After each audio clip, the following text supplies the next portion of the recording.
ವಿಧಾನಸಭಾ ಕ್ಷೇತ್ರದಲ್ಲಿ ಯೋಗ ದಿನಾಚರಣೆಯನ್ನು ಆಚರಣೆ ಮಾಡ್ತಾಯಿದ್ವಿ.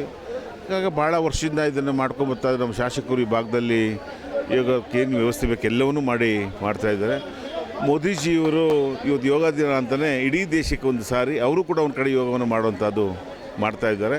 ಇವತ್ತು ಮಾಡ್ತಾಯಿದ್ದಾರೆ. ಹೊಸ್ದಾಗಿ ಸೇರ್ಕೊಳ್ಳೋಕೆ ಒಂದು ಅವಕಾಶ. ಇವತ್ತು ಯೋಗ ಡೇ ಅಂತ ಅಂದರೆ ಒಂದು 10 ದಿನ ಗಮನ ಹರಿಸ್ತಾರೆ. ಹೊಸ್ದಾಗಿ ಶುರು ಮಾಡ್ತಾರೆ, ಪ್ರಾರಂಭ ಮಾಡ್ತಾರೆ. ಯೋಗ ಮಾಡಿದ್ರೆ ಆರೋಗ್ಯ ಆಯಸ್ಸು ಬಹಳ ಒಳ್ಳೆಯದು ಅಂತ ಹೇಳಿ ಮಾಡ್ತಾಯಿದ್ರು. ನಾವು ಕೂಡ ಇವತ್ತು ಶಾಸಕರ ಜೊತೆಯಲ್ಲಿ ಆಚರಣೆ ಮಾಡಲಿಕ್ಕೆ ಬಂದಿದ್ದೀವಿ. ಎಲ್ಲ ನಮ್ಮ ಇಡೀ ಕ್ಷೇತ್ರದ ಯೋಗ ಎಷ್ಟು ಒಂದು 10-15 ಸಂಘ ಸಂಸ್ಥೆಗಳಿದೆ. ಅವರೆಲ್ಲರೂ ಕೂಡ ಬಂದು ಇವತ್ತು ಯೋಗವನ್ನು ಮಾಡ್ತಾಯಿದ್ದಾರೆ. ಅವರೆಲ್ಲ ತಿಂಡಿ ವ್ಯವಸ್ಥೆನ ಕೂಡ ಶಾಸಕರು ಮಾಡಿದ್ದಾರೆ.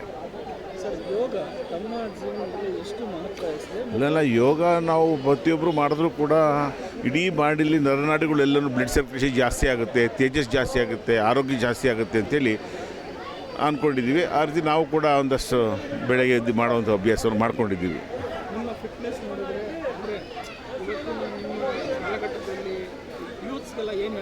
ನಾವು 40 ನಿಮಿಷ ಯೋಗ ಮಾಡ್ತೀವಿ ಮನೆಯಲ್ಲಿ.